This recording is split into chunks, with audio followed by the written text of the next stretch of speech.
Hello दोस्तों, मैं नीतू आपका स्वागत करती हूँ आपके अपने channel UGC net self study में।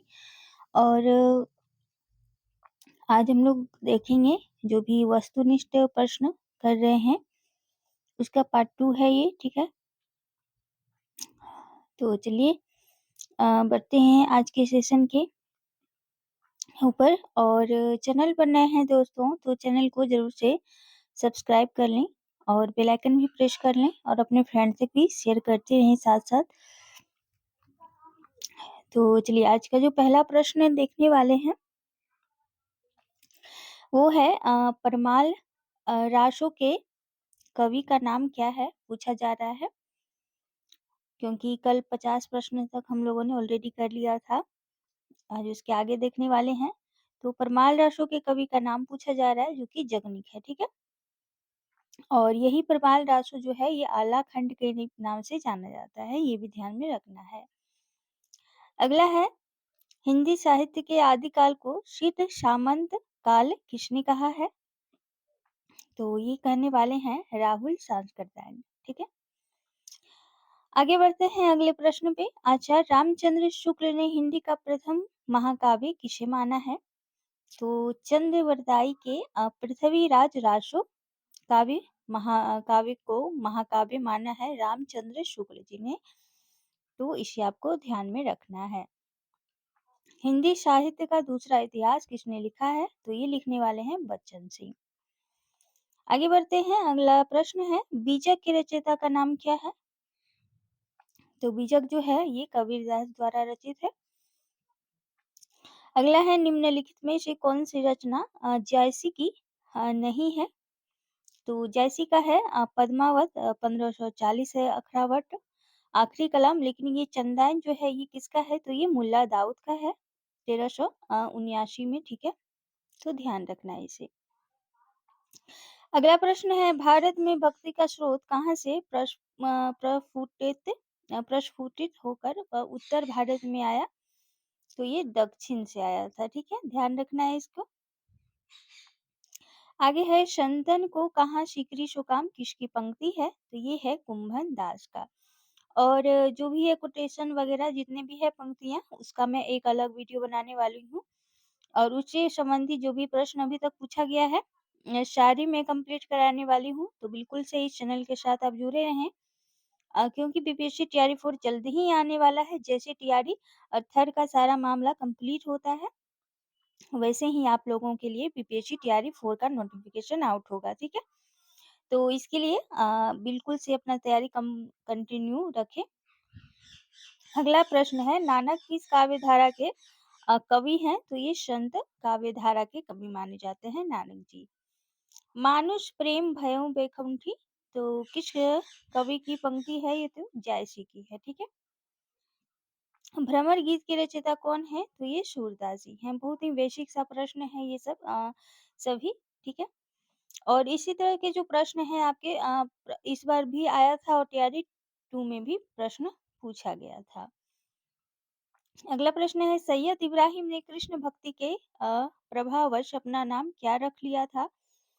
तो प्रभाववश यानी कि कृष्ण प्रेम में भक्ति में इन्होंने अपने को सैयद इब्राहिम से हटाकर अपना नाम क्या रखा था? रशखान। तो ये थोड़ा सा ध्यान रखना है आपको। पुष्टि मार्ग का जहाज किस कवि को कहा गया है? तो ये सूरदास द्वारा कहा गया था, यानी सूरदास को कहा गया है। अकबर के दरबार के किस सदस्य ने दोहावली की रचना की है? अकबर के दरबार के किस सदस्य ने दोहावली की रचना की है? तो इनमें देख सकते हैं रहीम ने दोहावली की रचना की है। वैसे दोहावली नाम से एक तुलसीदास जी का भी काव्य है। अगला है विश्वनाथ प्रसाद मिश्र ने रीतिकाल को क्या नाम दिया है? तो ये अलंकृत काल इन्होंने दिया था। श्रृंगार काल किसने दिया है? रीतिकाल। और उत्तर मध्यकाल किसने दिया है? ये आप कमेंट में जरूर से बताइएगा। थोड़ा सा मेरा छाला हो गया है जीभ में, इसलिए थोड़ा सा बोलने में मुझे कठिनाई हो रही है, लेकिन कोई बात नहीं है। रीति मुक्त काव्य धारा के प्रथम कवि इनमें से कौन है? तो ये हैं घनानंद। अब देखें इसके लिए मैंने पूर्ण डिटेल्स वीडियो बना रखा है जो कि कंटेंट पे आधारित है। तो चैनल पे है, प्लेलिस्ट बनी हुई है, आप देख सकते हैं उसे, काफ़ी अच्छी है और आपका सारा जो है डाउट क्लियर होगा वहाँ पे। तो घनानंद जो है ये रीति मुक्त कवि है, घनानंद, बोधा, आलम, द्वितीय ये सारे और ठाकुर इनमें रीति मुक्त कवि में ये गिने जाते हैं। अगला है बिहारी रीति सिद्ध में गिने जाते हैं और देव और पद्माकर जो है ये रीतिबद्ध कवि माने जाते हैं। अगला है रामचंद्रिका के रचयिता कौन है? तो ये केशव दास जी हैं। पद्माकर रीति काल की किस काव्य धारा के कवि हैं? तो ये रीतिबद्ध हैं। अभी मैंने बताया यहाँ पर दिया गया था। निम्नलिखित में से कौन सी रचना मैथिली चरण गुप्त की है? तो प्रिय प्रवास जो है हरिओत की है, लहर जो है प्रसाद की है, उर्वशी जो है दिनकर की है, साकेत जो 1931 की रचना है ये, ठीक है। और इसका जो नवम सर्ग है वो काफी मार्मिक दृष्टि रखता है इस भूमिका में, क्योंकि उसमें उर्मिला विरह वर्णन दर्शाया गया है। अगला है कौन सा कवि एक भारतीय आत्मा के नाम से प्रसिद्ध है? तो वो है माखनलाल चतुर्वेदी जी। आगे नाम है क्या है? इनमें से कौन सा कवि छायावादी है? तो ये जयशंकर प्रसाद जी हैं। हरिवंश राय बच्चन इनका हालावाद से संबंध है। आगे जो कि प्रयोगवाद से संबंधित है और धूमिल नई कविता से। भारत में प्रगतिशील लेखक संघ की स्थापना कब हुई थी? तो ये हुई थी 1936 में, ठीक है।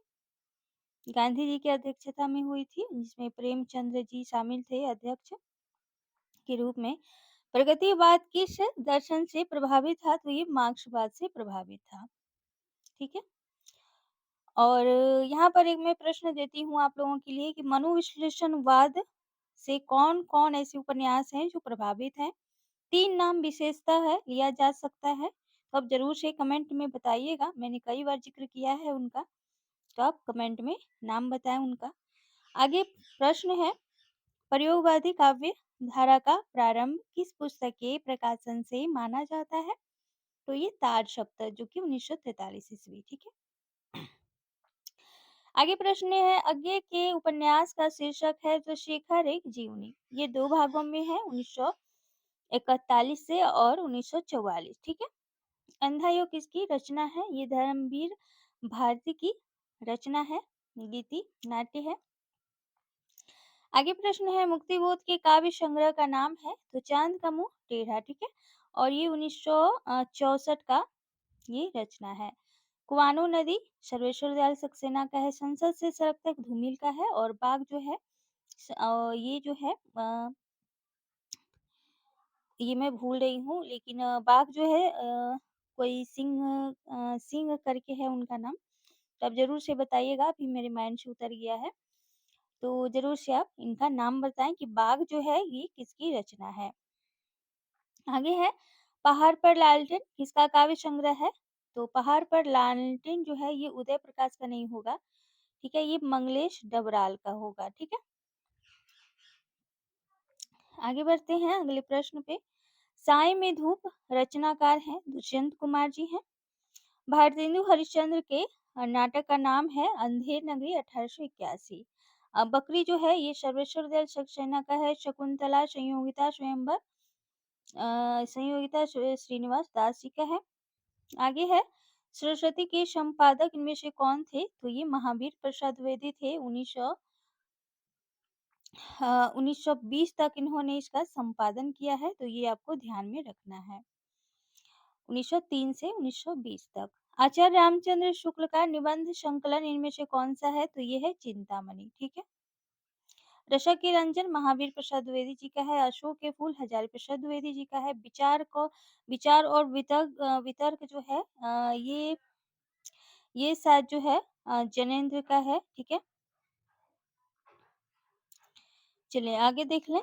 अगला प्रश्न जो है, पगडंडियों का जमाना किस व्यंग्यकार का काव्य संग्रह है? तो ये हरिशंकर परसाई जी का है।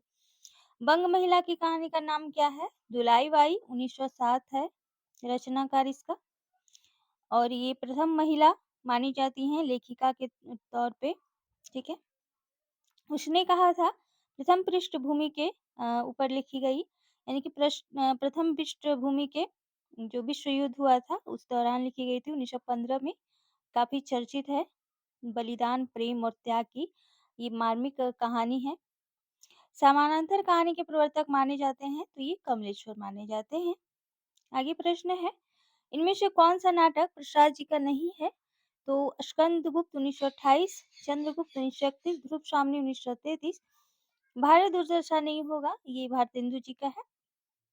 आषाढ़ का एक दिन नाटक के रचनाकार हैं, तो ये मोहन राकेश है, 1958 की ये नाटक है। आगे प्रश्न है, आठवां सर्ग नाटक के रचयिता कौन है? तो ये सुरेंद्र वर्मा जी हैं। बकरी नाटक के रचयिता सक्सेना जी हैं। आगे प्रश्न है, हिंदी का पहला उपन्यास किसे माना जाता है? तो ये परीक्षा गुरु किसने माना है? तो शुक्ल जी ने कहा है कि अंग्रेजी ढंग का पहला उपन्यास है ये श्रीनिवास द्वारा, और ये 1882 ईस्वी में इसकी रचना हुई है। और ये नूतन ब्रह्मचारी, ये बालकृष्ण भट्ट जी का है। ठेठ हिंदी की ठाठ चंद्रकांता, ये भी काफी महत्वपूर्ण है। आगे है, इनमें से कौन सा उपन्यास प्रेमचंद्र का नहीं है? तो कर्मभूमि 1932 इन्हीं का है।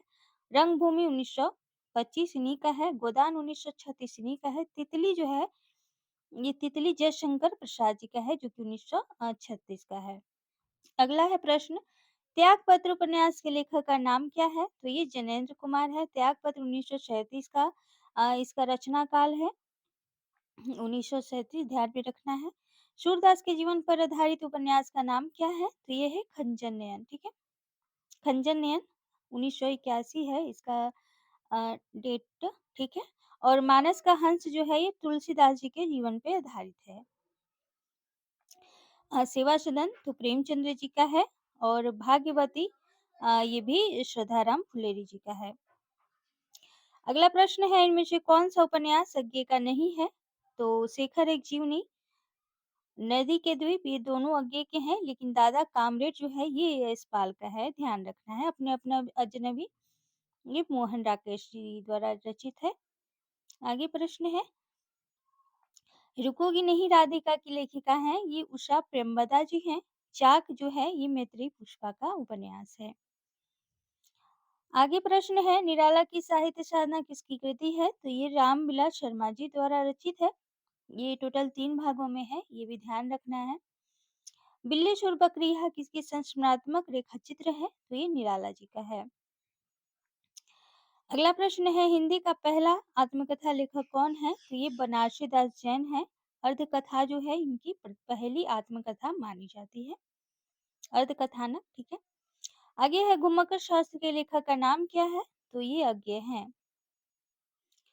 ठीक है। और राहुल संस्कृतायन भी इसमें आते हैं, तो ये भी ध्यान में रखना है, क्योंकि राहुल संस्कृतायन भी घुमक्कर शास्त्र के प्रतिनिधि कवियों में आते हैं, क्योंकि सबसे पहले इन्होंने ही देशाटन किया था, यानी कि हर यात्राओं में ये शामिल रहे हैं, तो इनको भी घुमक्कर शास्त्र के नाम से जाना जाता है। तो ध्यान रखना है इन प्रश्नों को। और यहाँ पर एक प्रश्न पे मुझे डाउट लग रहा है, जैसा कि यहाँ पर दिया गया था, मैं बताना चाहूँगी। अ, देख लेते हैं, 1 मिनट।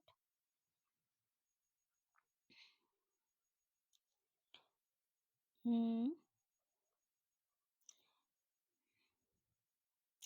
इस प्रश्न पे, क्योंकि दोहावली तो रहीम ने लिखा है, लेकिन इनमें से किसी ने नहीं, ये भी यहाँ पर ऑप्शन है। हालाँकि अगर दोहावली काव्य की बात की जाए, तो फिर तुलसीदास उसमें होंगे, ज़ाहिर-सी बात है। लेकिन यहाँ अकबर के दरबार की बात हो रही है, तो फिर रहीम होंगे।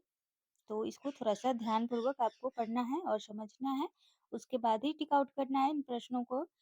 तो चलिए दोस्तों, आज के लिए बस इतना ही। फिर मिलती हूँ एक नए सेशन के साथ, नए सीरीज़ के साथ। तब तक बने रहें मेरे साथ बीपीएससी तैयारी 4 के लिए और अन्य जो भी एग्ज़ाम हैं उसके लिए। तो चलिए, विदा लेती हूँ। Thank you so much.